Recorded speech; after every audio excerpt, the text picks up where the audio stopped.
아이씨 어디부터 다시 얘기해? 아니야 뭘 얘기해? 그냥 볼까요 작품? 와 이대음이다. 박몽월의 층층계와 이대음의 동그라미가 같이 나왔는데요. 두 개 다 왜 묶였냐? 묶인 이유가 재밌어요. 참신한 발상 때문에 묶였어요. 자, 이대음 씨 얘기를 했으니까 가 말고요. 나부터 보겠습니다. 두 번째 작품부터 볼게요. 15페이지입니다. 중간에 내려오시면 나라고 해서 두 번째 작품 있죠? 같이 볼게요. 여러분들이 먼저 읽어봐요. 아무 얘기도 안 할게. 되게 짧아. 빨리 읽어봐.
다 읽었나요?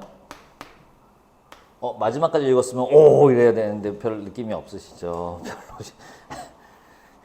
현대에도 시인이 있답니다. 이렇게. 자, 설명드리면요. 뭐냐면요. 어머니한테는 특이한 말버릇이 있대요. 둥글게 발음한대요. 근데 이 둥글게 발음한다는 게 뭔지 보시면 2연으로 1년의 두 번째 줄로 올까요? 자, 앞으로 오세요. 15쪽에 1년의 두 번째 줄. 오느냐 가느냐라는 말이 이 엄마 이를 겹치면 옹가 강가가 된대요. 자느냐 사느냐는요 장가 상가가 된대요. 나뭇잎에 또 푸른 것이 아니라 푸르딩딩 밤낭구 잎은 푸르딩딩 이렇게 된대요. 밭에서 일하는 사람을 보면 일한가 댕가 하고요. 장가 가는 가는 장가 강가 애기 낳는 가는 아난가 이렇게 하신대요. 자, 다 뭐예요? 보니까 이응 받침입니다. 이응 받침에 지금 보면 엄마는 말투에 받침을 이응을 써요. 아무래도 뭐 사투리 같은 건데. 근데 이 시는 좀 다르게 본 거죠. 자, 2연 볼까요? 2연의 두 번째 줄. 한사코 이응이 다른 것들을 떠받들고 있다. 이 이응은요.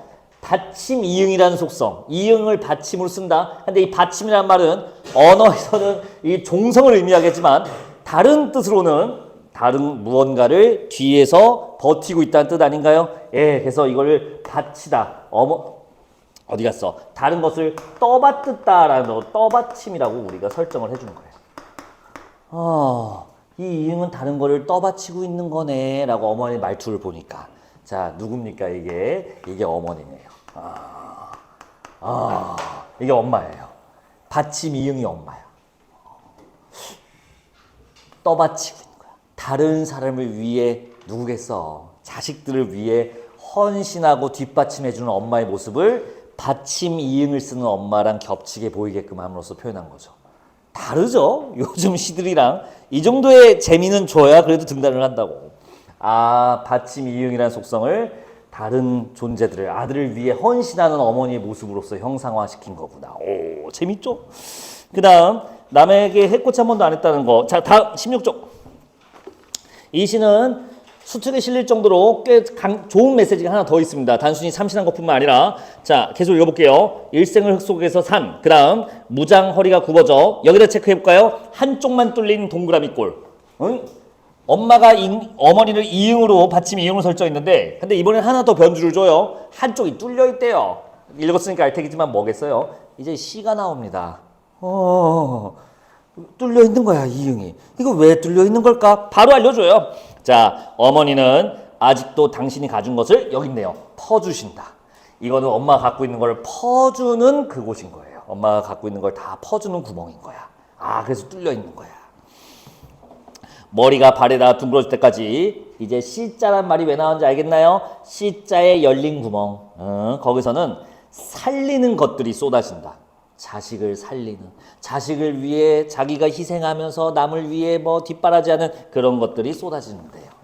그러니까 이 구멍은 부정적인 게 아닙니다. 자식을 위한 헌신이 나가는 공간, 나가는 설정 이렇게 봐야겠죠. 자, 계속 가볼까요? 이제 마지막이 이제 이해가 되면 됩니다. 우리들의 받침인 어머님.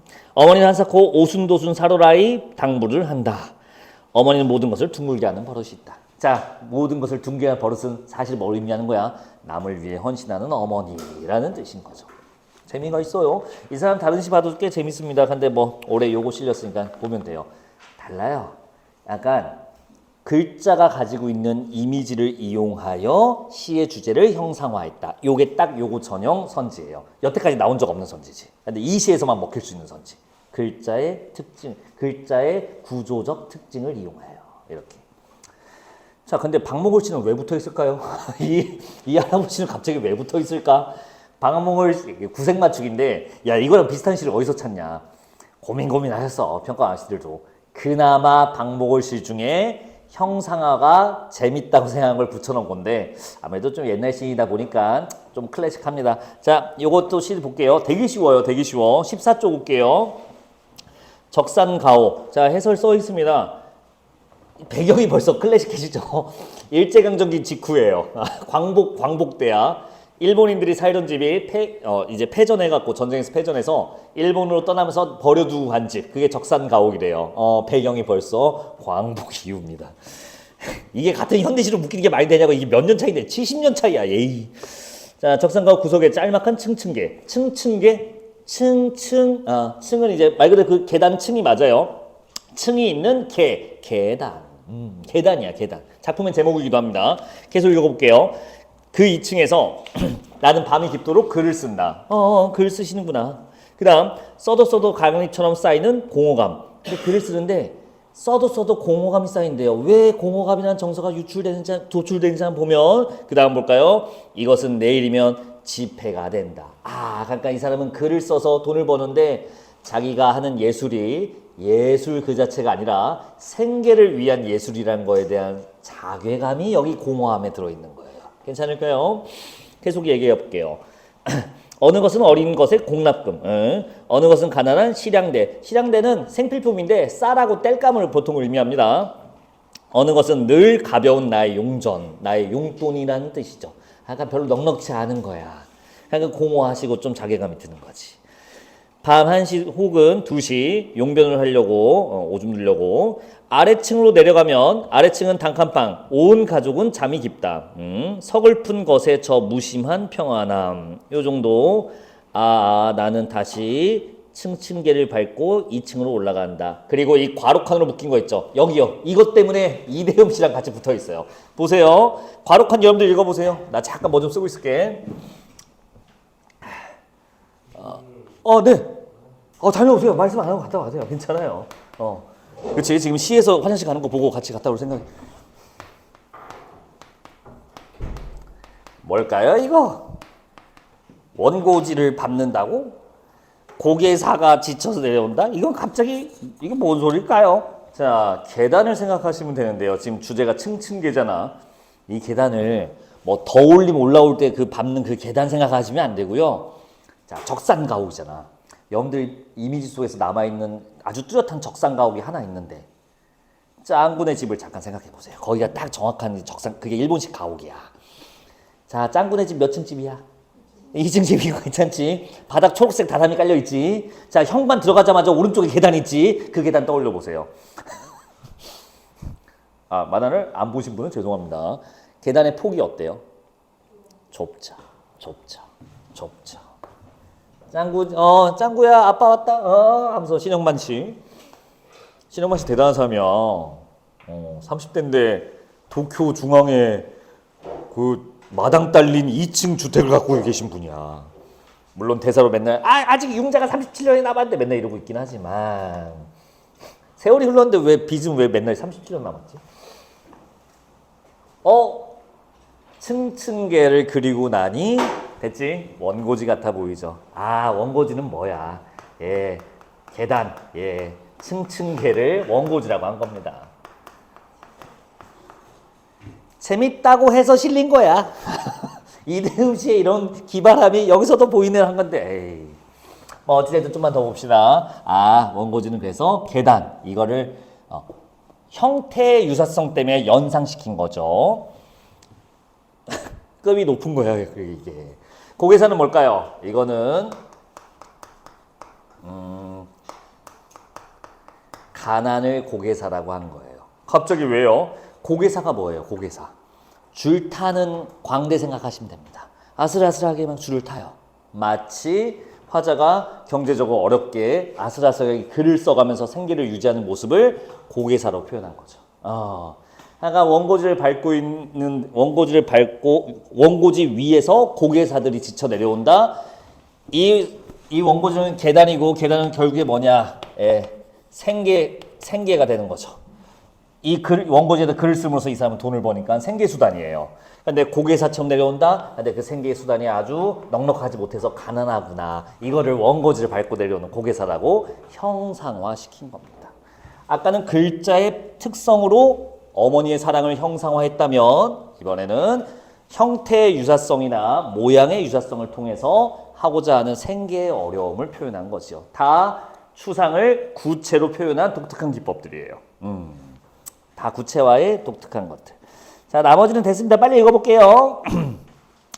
나는 날마다 생활에 막다른 골목 끝에 놓인 이 짤막한 층층이를 올라가서 새까만 유리창에 수척으로 얼굴을 만난다. 유리창에 얼굴 비친다고 해서 뭐 내면 성찰 그런 거 아닙니다. 그냥 얼굴 본 거야. 근데 수척한 얼굴이야. 먹고 살기 힘들다는 얘기고요. 그것은 너무나 어처구니 없는 아버지라는 것이다. 어처구니 없다라고 표현했는데 왜 그럴까요? 자, 아까 말했던 그 공허함이랑 연결되는 감정이에요. 자괴감입니다. 이 작품을 관통하는 핵심은 자괴감이에요. 아버지거든요. 박목을 씨가 아버지야. 화자가 아버지야. 화자가. 근데 공허하고 어처구니가 없는 아버지라요. 넉넉하지 못한 생계 때문에 스스로 자괴감을 느끼는 거를 이런 식으로 표현했구나라고 봐주시면 되겠습니다. 핵심 키워드 정서는 자괴감 체크해 주시면 되겠어요. 됐지? 형태적 유사성이라는 재미난 테마들로 묶여있는 시들이었습니다.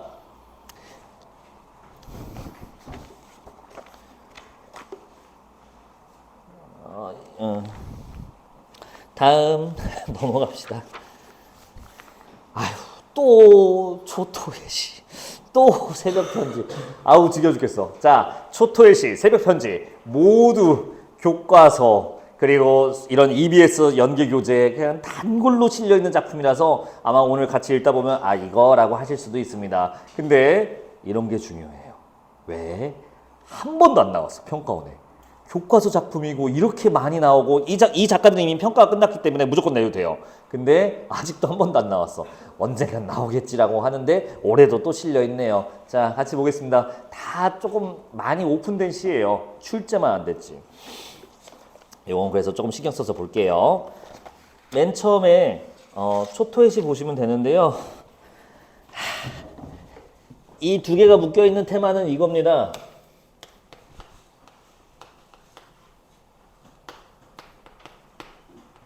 부정적 상황에서 나오는 정서 도출이라는 테마거든요. 자, 부정적 상황이 부정적이야.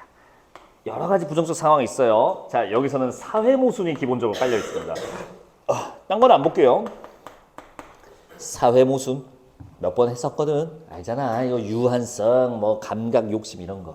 사회 모순은 사회.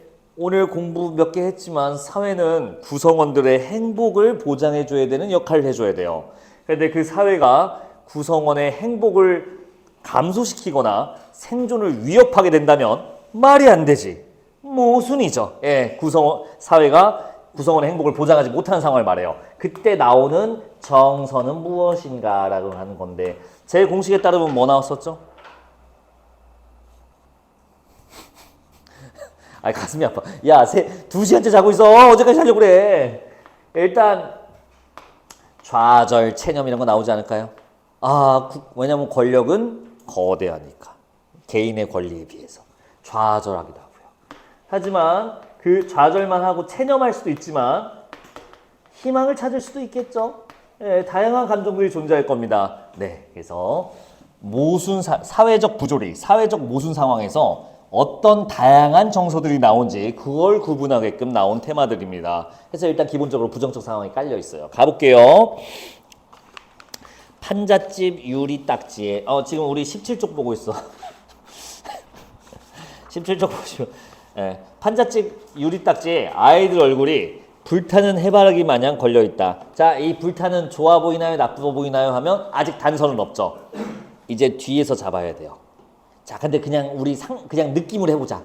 불타는 해바라기처럼 아이들 얼굴이 걸려 있대요. 이거 왠지 괜찮은 것 같은데라고 생각하잖아요. 미리 말하면 아닙니다. 미리 말하면 좋은 시어가 아니에요. 왜 그러냐면 이 시에서 빛은 좋은 시어가 아니거든요. 2연 볼게요. 내리쪼이던 햇발이 눈부시어 돌아선다. 이 햇발은 햇살이잖아. 햇살이 눈부셔서 힝 돌아가요. 돌아서요.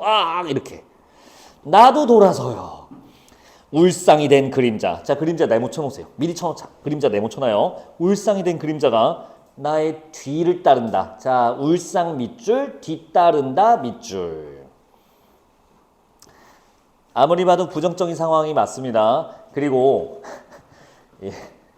빠져서 얘기해야지.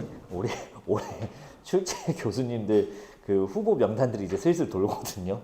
올해 출제하실 분들 약간 8월에 들어가세요. 8월에 해야지. 8월에 이제 들어가는데 8월에 이제 리조트에 이제 갇혀서 이제 3달 동안 신나게 이제 문제 만드실 건데 6월까지 신청을 받고 이제 7월에 이제 최종 명단이 발표가 돼요.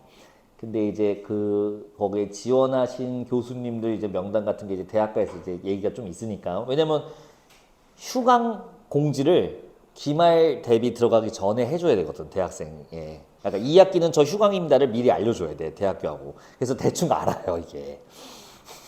이번에 들어가신 교수님 중에 저는 잘 모르는데 건국대 교수님이던가 중의성, 시의 중의성으로 논문 많이 내신 교수님이 계시대요. 그래서 내가 별로 중의성은 사실 안 중요한 건데 중의적인 표현이 들어가 있는 시라서 제가 조금 더 설명드릴게요. 그래서 난 잘 봐봐. 올해 중의성에 대해서 수능에서 중의성을 다룬 적은 거의 없거든. 근데 올해 조금 나올 가능성이 존재하니 우리 중의성 한번 보도록 할까요? 저기 2연 봐봐요. 아니 2연 첫 줄 다시 봐봐. 내리쪼이던 햇발이 눈부셔 돌아선다. 자, 눈부셔 돌아선다 미주시고요. 주체라고 써보세요. 누가 돌아서는 걸까? 일단 여러분들이 생각했을 때 뭐예요? 여기 있는 거 그대로 갈까요? 햇발이라고 해서 그냥 있는 그대로 읽어도 돼요. 햇살이 눈부셔서 돌아가요. 왜 뭐가 눈부신 거지? 아까 1년에 깔려 있었죠. 아이들 얼굴이 어떻게 걸려 있어요? 불타는 해바라기처럼 걸려 있죠. 이게 너무 눈부셔서 돌아가요. 아우 눈부셔. 자, 이건 무슨 의미가 될까? 햇살조차 비치지 못하는 아이들이 처해진 현실이라는 뜻이 돼요. 부정적 상황이 나오게 되죠. 햇살도 돌아가요. 여기는 아우 눈부셔 뭐야 이거 하면서 햇살도 돌아간다. 희망 자체가 없는 아주 부정적 현실을 표현하기 위해 쓰기도 하고요. 아니면 이렇게 해도 돼요. 아이들이 돌아가는 걸로 볼 수도 있습니다. 으쌰. 아이들이 햇발을 보고 아우 햇발이 눈부셔. 아이들이라는 말이 이제 생각된 걸로 본 거지. 애들이 햇발을 보고 아우 눈부셔 하고 돌아선다. 이것도 똑같아요. 햇살 자체가 눈부셔한다. 어둠에 익숙해 있거나 혹은 다른 이유 때문에 이 빛을 받지 못하는 아이들의 부정적 상황을 해석하는 거. 아까 결론은 같아요. 아이들의 부정적 상황이라는 거는 똑같은데 주체가 뭐냐에 따라 조금 어감이 바뀌죠. 그래서 고통당하는 아이들에 대한 얘기긴 한데 애들이 햇살 보고 눈부셔 돌아간다 이렇게 해석하는 것도 가능합니다. 둘 다 가능해요. 어떻게 해석하든 똑같아요. 자, 돌아와서 다시 볼까요? 불타는 해바라기 같은 아이의 얼굴은 뭘로 해석하는 거예요? 그래서 부정적 시어입니다. 이 불탄다는 밝다, 환하다, 비추다 이런 뜻이 아니라 전쟁으로 불타 소멸한 황폐화된 이런 이미지를 주는 불타는이었던 거예요. 그러면 이제 시어가 좀 더 쉬워질 겁니다. 왜 울상인 그림자인지도 이제 이해가 될 것 같아요. 자, 그 다음 갑시다. 어느 접어든 골목에서 걸음을 멈춘다.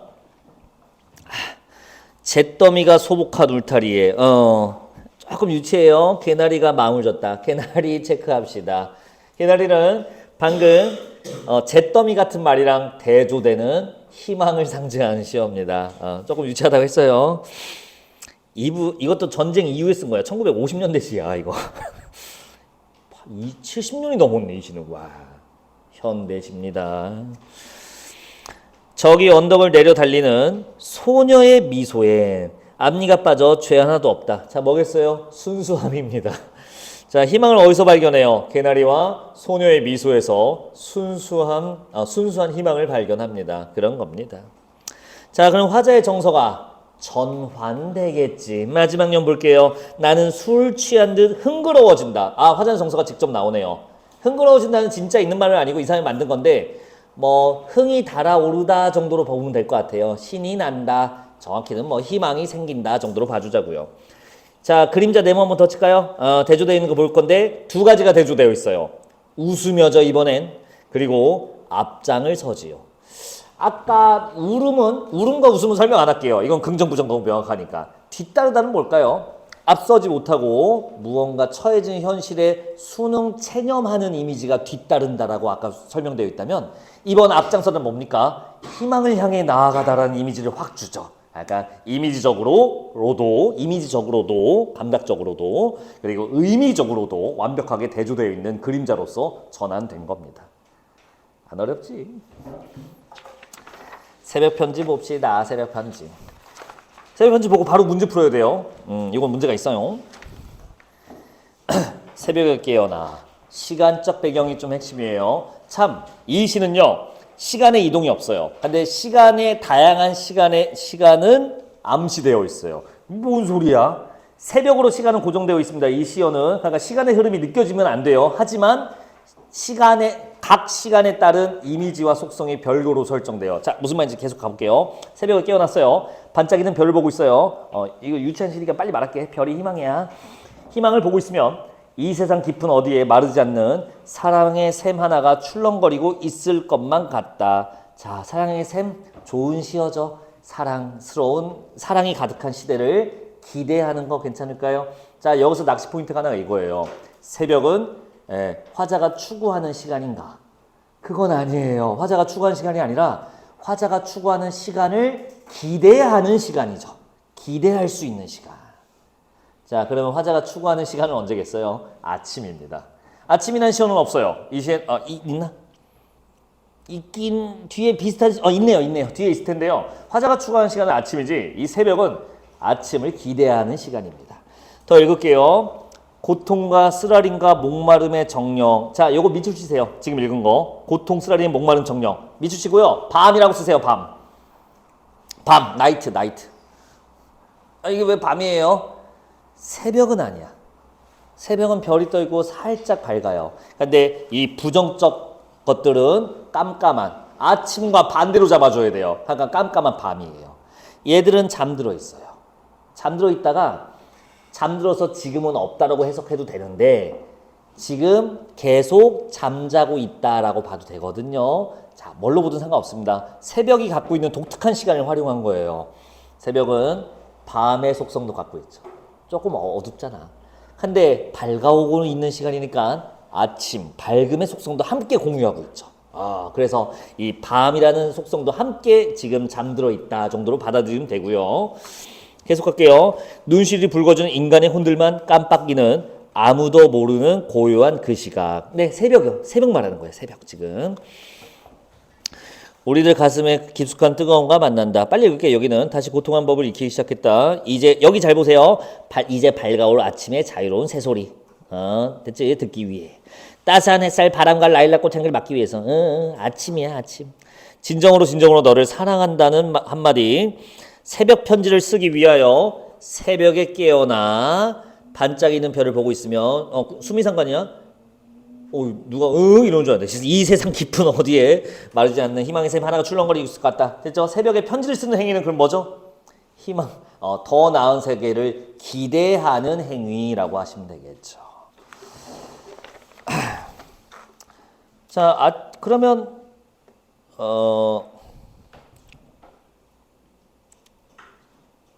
너는 누굴까요? 너. 너를 사랑한다는 한마디라는 새벽 편지를 쓰기 위하여라고 하고 있었죠. 이 너. 너는 화자가 기대하는 새로운 세상.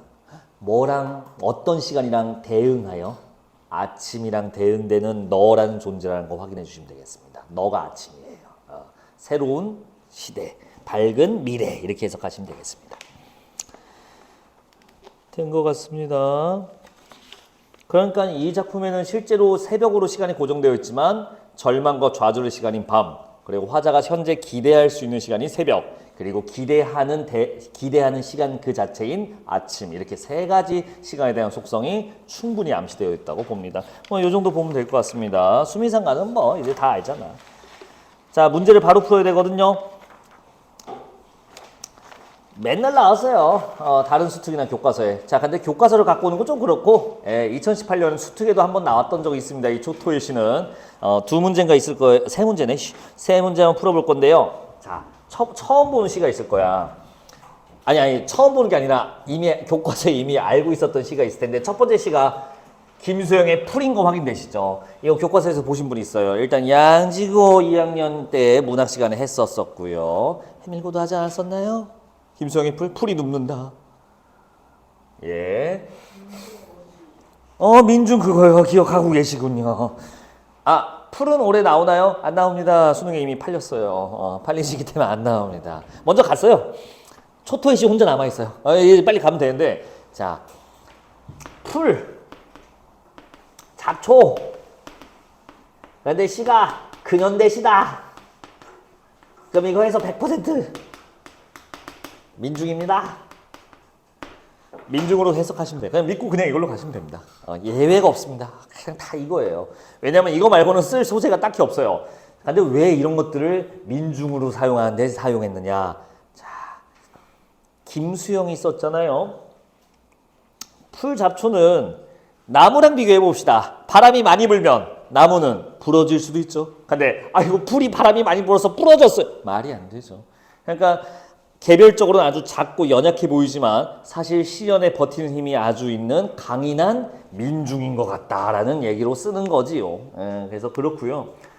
김수영 씨가 이 풀이라는 시를 언제 썼냐면요. 그 4.19 이승만 퇴진운동을 보고서 쓴 거거든요. 그러니까 김수영 씨 제가 몇 번 얘기했죠. 김수영 씨는 우리가 많이 만나는 아저씨인데 아주 독특한 이력을 갖고 있죠. 직업이 두 개예요. 시인이면서 북한 의용군이에요. 얘기 안 했잖아. 자, 김수영 씨 일제강점기 겪어봤고요. 광복 겪어봤고요. 광복 겪었다는 게 좀 그렇다. 광복을 누려봤고요. 한국전쟁, 6.25 전쟁 겪었고요. 이승만 퇴진, 그리고 그 다음 있을 전두환, 박정희 씨의 군사 동체적 원도 겪어봤고요. 우리나라 근현대의 산 증인이시거든요. 그러니까 이 사람이 쓴 시들이 다 매서운데 이 사람은 오늘 배운 독서 지문 중에 어떤 사상가랑 사상이 똑같냐면요. 보이스랑 똑같다고 보시면 됩니다. 이 사람이 이데올로기를 극혐해요. 사회주의 싫어하는군요. 아니. 그럼 자유주의 싫어하시나? 아니. 국가 자체를 거부합니다. 이 사람은. 왜? 그럴 수밖에 없어요. 자, 이 사람이 어렸을 때 일제강점기 얼마나 일본인들한테 모멸과 멸시를 받으면서 조센징이라고 있었겠어요. 그래서 일본 싫어요. 광복해요. 와 만세 이러고 있었는데 자 한국전쟁이 터집니다. 김수영 씨는 어디에 거주하시냐면 서울시 마포구에 거주하고 있었다고. 아내랑 같이 결혼했었어요. 박양숙 씨입니다. 소설가예요. 이분은. 이 사람도 이제 작품이 있어요. 살고 있는데요. 한국전쟁이 일어납니다. 근데 우리 이승만 씨 별명이 하나 있잖아요. 이승만 씨 별명 있잖아요. 런승만 씨라고. 서울시의 방송 라디오로 때리죠. 그래서 시민 여러분 우리 국군이 승리하고 있으니 걱정하지 마시고 생업에 종사하십시오. 물론 본인은 대전으로 일단 튀었고요. 왜 밖에서 얘기 안 했지? 그래서 그걸 믿고 있었어요. 가만히. 그래 우리가 이겼대. 그냥 있자고. 자 근데 실제는 아니었죠. 느낌이 쌓여갖고 아내 먼저 부산으로 피난을 보내요. 자기는 잠깐 있다가 곧 가려고 했는데 바로 북한군한테 점령당해서 북한군한테 이제 잡힙니다. 그래서 징용돼요. 북한 시민이 된 거야. 시민이라면 좀 그런가? 북한 인민이 된 거야. 그래서 젊은 남자잖아. 바로 이제 군대 징병돼요. 그래서 의주로 갑니다. 의주요. 여기에 북한군 훈련소가 있거든요. 여기서 열심히 훈련을 받아요. 열심히 받지는 않고요. 2년간의 타령 시도를 합니다. 그리고 2년 만에 드디어 타령을 성공해요. 와, 다이나믹한 아저씨야. 이때 여기는 막 난리도 아니었겠지. 그래서 여기까지 올라오고 막 여기까지 38스만 이렇게 되고 있는데 이 정도 이제 휴전선이 된 상태에서 탈출을 한 거예요. 와야지. 왔어요. 자, 어디로 뛰어가요? 경찰서로 뛰어갑니다. 그래서 마포구로 가서 경찰 아저씨, 자, 옷차림새 상상하세요. 무슨 옷차림새입니까? 북한군 그냥 그대로 입고 있죠. 그래서 아저씨 놀랬겠죠. 뭐야 이거 하면서. 그래서 포로 수용소로 갑니다. 그럼 님은 내가 2학년 때 공부할 때 아니 우리 사방 수업할 때 했었어. 김수영 씨 한 번 했었잖아. 거제도 포로 수용소로 가요. 여기서 쓴 시가 그 시예요. 거지를 캐는 널스들이 나를 비웃는다. 그래서 2년 동안 여기서 복역을 해요. 예, 적국 병사니까 북한군 병사니까 2년 동안 포로로 지내고요. 전향서를 쓰면 이제 나올 수 있거든요. 전향서고 나발이고 어디야? 빨리 갖고 오라고 해서 빨리 쓰고 이제 나왔지. 자기는 처음부터 북한군이라 생각한 적이 없으니까. 나와요. 서울에 가요. 이제 자기 집으로 가요. 아내가 있나 봤더니 아내가 없어요. 그래서 옆집 아줌마한테 물어봅니다. 여기 그 아내 나 김수영 씨인데 그 아내 어디 갔어요? 하니까 부산으로 가서 아직 안 올라왔는데 이래요. 오케이 부산으로 갑니다. 찾았어요 아내를. 다른 남자랑 살고 있어요. 새롭게 결혼해서. 그리고 자기 후배예요. 그 남자가 자기 후배 시인이야. 그분 이름도 있는데 뭐 내 지금 기억은 안 나네. 자, 여러분들 같은 경우는 어떻게 하겠어요? 여러분들은 상남자들이잖아. 그래 행복해라 하면서 이제 딱 멋있게 이제 돌아올 거잖아. 김수혁 씨는 보시면 알겠지만 이제 악밖에 안 남으신 분이야. 아내를 강제로 끌고 오죠. 그래서 서울에서 강제로 같이 살죠. 예. 그래서 이 사람이 국가를 어떻게 생각하겠어요? 권력을 어떻게 생각하겠어? 극혐이죠. 이 권력 국가라는 이데올로기 때문에 얼마나 지금 험한 꼴을 당한 거야 살면서. 그러니까 이 사람은 아나키스트예요. 아나키스트 아시죠? 무정부주의자. 그러면 독재 정권이 들어서요. 뭐라고 하겠어요? 욕할 거예요. 독재 정권을 욕할 수밖에 없어요. 근데 이 정부를 무너뜨리는 운동이 처음으로 열려요. 이 근대 한국 사회에서 4.19 혁명이에요. 이승만 정부를 무너뜨려요. 이걸 보고 김수영이 어떻게 생각했겠어요? 개쩐다. 가능하네. 이 민중이 대단하네. 마치 풀 같은 게 연약한 거 아무것도 아닌 것 같은데 개쩐다. 그게 김수영의 풀입니다. 자, 이 풀에 대한 해석은 오늘 이제 문제 바로 풀기 시간 줄 거거든. 여유 있어. 안 급하게 해도 돼. 보기에 따라가야 돼요. 자, 그 보기 문제가 2개가 깔려 있어요. 보기는 출제자의 관점입니다. 지금 해석은 말 그대로 해석에 참고하시면 되고요. 실제 해석은 보기의 관점에 맞춰서 가야 됩니다. 자, 무운을 빕니다. 2번째 문제가 좀 어려울 거예요. 3문제거든요. 2번째 시는 저랑 같이 했으니까 3분이면 되더라. 3분 재드릴게요. 후다닥 풀어보세요. 춥다.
답이 써져 있으니까 재미가 없다.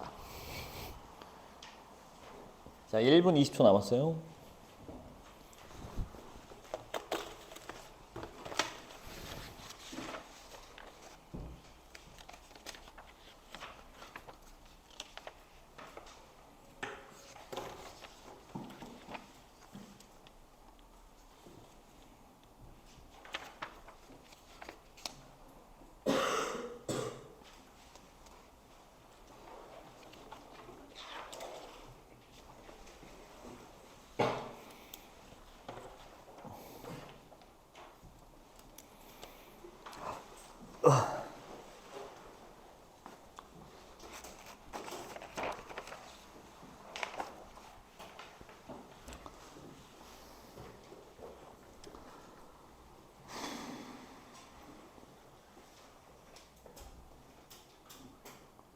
다음 주는 뭘 볼까?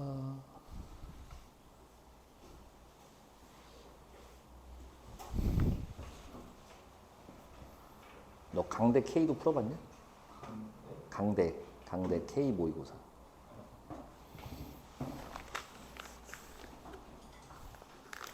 자, 시간 다 됐습니다. 같이 봅시다. 답이 이미 있지만 편하게 보자고요. 아유, 실만, 아유, 우리 너무 무시해도 유분수지. 3번 바로 나올 거예요. 왜냐면 조토이 시에는 청각적 심상이 없습니다. 아니, 아까 뭐 울음봉 이런 거 있었던 것 같은데라고 한 사람이 있는데 울음 없습니다. 울상이라고 되어 있잖아. 울상. 우는 얼굴 모양이란 뜻이에요. 소리가 아닙니다. 울상은. 하나 더. 아까 뭐 웃음도 있지 않았어요? 미소가 있었지요. 미소는 소리가 나지 않는 웃음입니다. 청각적 이미지는 눈 씻고 촬영하도 없습니다. 예, 답 3번 해주시면 되고요. 선지 5번 봐봐요. 가에서는 화자가 표면에 드러나지 않는다. 나에서는 화자가 표면에 드러난다. 이거 뭔지 알죠? 화자가 표면에 들어갈 때는 뭘로 등장하냐? 4개밖에 없어요. 나, 우리, 저희 이렇게. 자, 이건 나가 딱 떡하니 있죠? 아까 봤던 시 중에 이대음의 동그라미라는 시 있었잖아요. 그거 화자가 표면에 등장하는지 아닌지 잠깐 와서 보고 와봐요. 앞에 빨리 가서 그 이대음 씨의 동그라미 화자가 표면에 등장하는지 아닌지 자 짧은 시간 내에 빨리 찾아보세요. 있을까 없을까? 없으면 없다고 생각하시면 됩니다.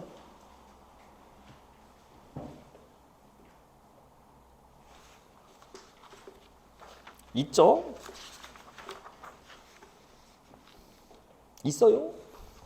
밑에서 두 번째 연에 있습니다. 밑에서 두 번째 연 우리들의 받침인 어머니. 이 우리가 화자가 표면에 등장한 거예요. 화자가 물리적으로 공간에 차지하고 있음을 의미하는 게 아닙니다. 화자가 표면에 등장했다는 거는 텍스트로서 방금 그 글자들이 존재하는가를 따지는 거예요. 우리라고 있으니까 화자 표면에 등장한 거 맞습니다. 아까 글씨도 자 이렇게 해주시면 되고요. 12번 보세요. 12번 보기는 출제자의 관점이에요. 우리는 그걸 따라가야 되는 거고. 보기에 뭐라 써있는지 볼게요. 풀이 눕는다로 시작해요. 처음에 그러더라고. 민중이 억압받고 있는 거죠. 근데 마지막은요. 풀뿌리가 눕는다로 돼요. 자, 이거 뭘로 해석하래요? 부정적 상황이 지속되면서 이에 대응하여 풀이 눕는 행위 의미가 여기다 체크. 변화하는 과정을 보여주고 있다. 변화하고 있대요. 풀의 태도가. 아니 풀이 눕는다랑 풀뿌리가 눕는 거랑 똑같은 것 같은데 똑같아요. 근데 변화하는 걸로 보겠대요. 아니 뭐 어떻게 하라는 거야. 설마 근데 풀이 눕는다는 그러니까 결국에 무슨 뜻이야. 부정적 상황이 지속된다는 분명히 깔아줬어요. 근데 풀의 대응 방식이 뭔가 변했음을 하는 건데 자 풀이 눕는 거는 부정적인 거고 풀이 뿔뿔하게 눕는다는 거는 긍정적인 상황이고 이렇게 해석할 수가 없죠. 그러면 어떻게 해야 되냐? 정도를 변화시키면 됩니다. 더 강하게 하고 있다라고 하면 이것도 변화거든요. 답이 3번인 이유가 여기 있는데요. 자, B와 C에서 풀이 눕는 것은 A에서와 달리 부정적 상황을 바꾸려는 아니요. 이 정도로 바뀌는 거는 아닙니다. 자, 여러분들 헷갈릴만한 건 뭐냐면 5번이에요. 눕는다. 발밑까지 눕는다. 뒤에서 풀뿌리가 눕는다. 변하는 것은 지속되는 부정 상황에 대한 풀의 적극적 대응이 실현되고 있음. 네, 적극적으로 지금 더 적극적으로 실현되고 있다. 이 정도면 변화하고 있다고 해석하는 관점이랑 크게 어긋나지 않습니다. 그래서 5번이 맞다고 처리해줘야 돼요. 물론 우리가 관연도 이미 지나간 수특 문제 갖고 뭐 쩔쩔맬 필요는 없지만 그런 원리로 나오긴 했답니다. 13번은 우리가 이미 작품을 준비했으니까 공짜지 뭐. 5번 골라주시면 돼. 써있죠. 그래서 화자 마음 뭘 현실을 봐야 되게 힘들어요. 희망을 보고 있는 건데. 그래서 5번 해주시면 되겠습니다. 헷갈린 선지 있었나요? 없지? 이제 두 작품 하고 오늘 마무리하겠습니다. 시간이 굉장히 많이 남네요. 딜레마야. 근데 우리 다다음 주부터는 소설 문제들을 많이 풀어야 되기 때문에 시간이 그때 다시 또 촉박해질 겁니다. 일단 오늘은 조금 여유 있게 끝낼 수 있을 것 같아요. 오늘은 조금 일찍 끝냅시다. 문제가 많이 없어요, 기출들이. 폐촌행과 세한도인데요. 23쪽 보고 계시죠? 폐촌행부터 보도록 하겠습니다. 여기 테마는 뭐냐면 색채어입니다. 색채어의 의미 가볼게요. 떨어져 나간 대문짝. 앞마당에 복사꽃이 빨갛다. 자, 바로 물어볼게요. 좋아요, 나빠요? 나빠요. 아니, 복숭아꽃이죠. 복숭아꽃이 붉으면 아유, 봄이고 계절감도 느껴지고 이거 뭔가 화사하고 좋은데요. 그렇게 가면 안 돼요. 왜냐면 그 아래 시어가 뒷받침해 줍니다. 가마솥이 그냥 걸려있다. 벌겋게 녹이 슬었다. 이 시에서 빨간색은 부정적인 시어고, 정확히 제목을 연결해 보면 폐광촌입니다. 이 폐촌이 폐광한 마을이에요. 광산이 더 이상 이제 운영되지 않기 때문에 이 마을에 있을 이유가 없습니다. 그러니까 마을이 없어진 거지요. 그런 마을인 겁니다.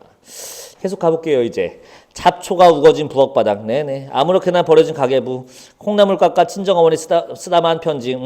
그 다음 빈집 서너덧 더듬가가 폐광 올라가는 길에 한 늙은이를 만나. 이 늙은이는 여기서 원래 살았던 토박이일쯤 될 거예요. 동무들 소식을 물으니 화자의 단서가 나옵니다. 화자는 이 폐광촌이 뭐였던 거지? 적어도 여기 살았던 사람.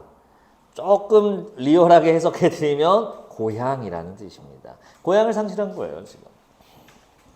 동무들 소식을 물렀어요. 옛날 그 민수는 뭐하고 살아요? 영배는? 하니까 이렇게 말하네요. 그 할아버지가 서울에 사는 데서 멀지 않은 산동네 이름 두어 곳을 댄다. 잠깐만, 서울에서 멀지 않은 산동네? 이거 뭘까요?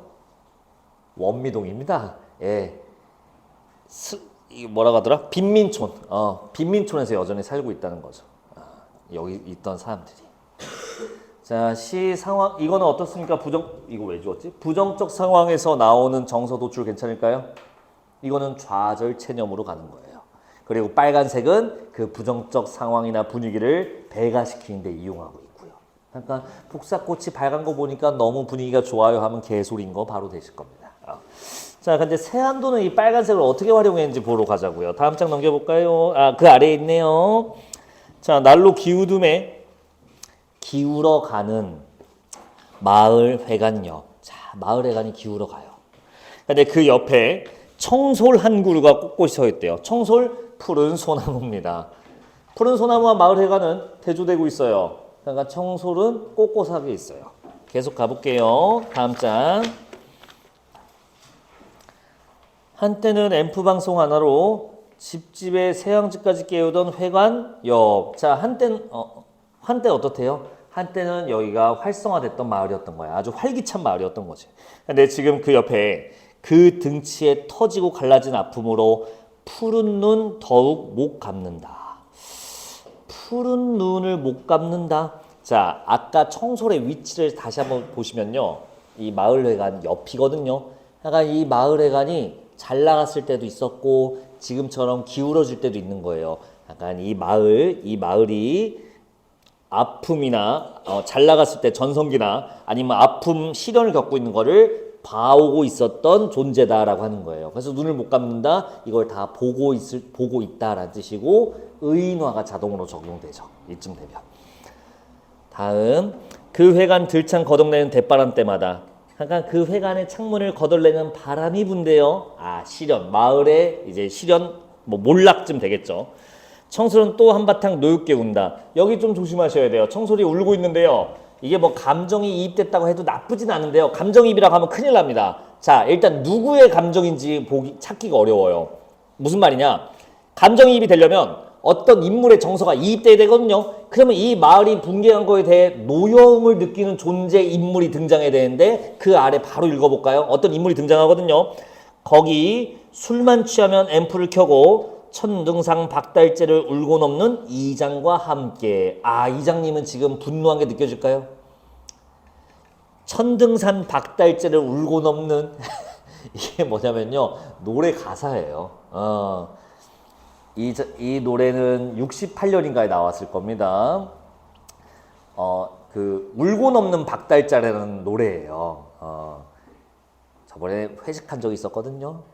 학원에서 오수병이 노래방을 가자고 징징징 대갖고 3차로 노래방을 갔어요.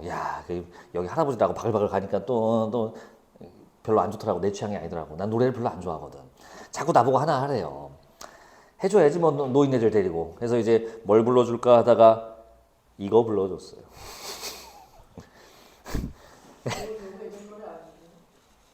원래 고전은 시기를 가리지 않죠. 노인네들 들으라고 틀어줬죠. 물론 이분들한테도 오래된 노래라서 그렇긴 하지만 어쨌든 틀어주니까 역시 잘 불러 하면서 이제 칭찬 일색인데 한 분은 좀 다른 반응이었어요. 이분은 백남준 같은 분인가 봐. 네 노래를 해야지. 왜 우리에 맞춰서 노래를 해? 네 노래를 해야지. 누굴까요? 안 해. 딱 말투가 느껴져. 현태 할아버지가 이러더라고요. 야, 네 노래를 해. 그래서 저 원래 이거 좋아해요. 그래서 그래? 그럼 뭐 할 말이 없고 뭐 이렇게 하시던데. 그래서 할아버지도 하나 하세요. 딱 하니까 그래? 나는 이지에 달라달라 좋더라고. 아이씨, 뭔가 바뀌어 있어요 지금. 그거 내가 불러야 되는 거 아니야? 그래서 내가 세상에 물고는 박을 때 너한테 들 줄 몰랐네 하면서 막 이러고 있었습니다. 큐트하신 분이에요. 그래서 노래를 좋아하시는 분이더라고. 역시 예술가야. 정확히 이렇게 말했었다. 야, 시인이면 자기 노래를 해야지. 좀 취하셨어요. 그래서 시인이면 자기 노래를 낼 줄 알아야지. 해서 이거 내가 좋아하는 노래예요. 했더니 그래? 하면서 지금 불러드릴 수는 없고요. 이 노래가 구슬프입니다. 그리고 그냥 부르는 유행가예요. 그 당시 때 이 시가 쓰여진 시기의 유행가야. 그러니까 이장의 마음이 혹시 노여움이 느껴져요? 이 노래 살짝 그 흥겨움도 있거든요. 근데 이장은 뭐야? 좌절 자포자기한 사람이에요. 그러니까 아까 노여움이 촌장의 마음이 이입됐다라고 하기에는 거리가 있죠. 좀 다르죠. 물론 부정적 상황, 부정적 현실에서 그중에 사회 모순이라고 봐도 좋아요. 농촌의 해체를 의미하는 거니까 이게 부정적 현실, 농촌의 해체에서 나온 정서가 아까 말했었죠. 좌절일 수도 있어요. 그리고 분노하고 저항하는 것도 가능해요. 이 두 개를 대조되는 감정을 볼 거냐 하면 그건 아닌 거야.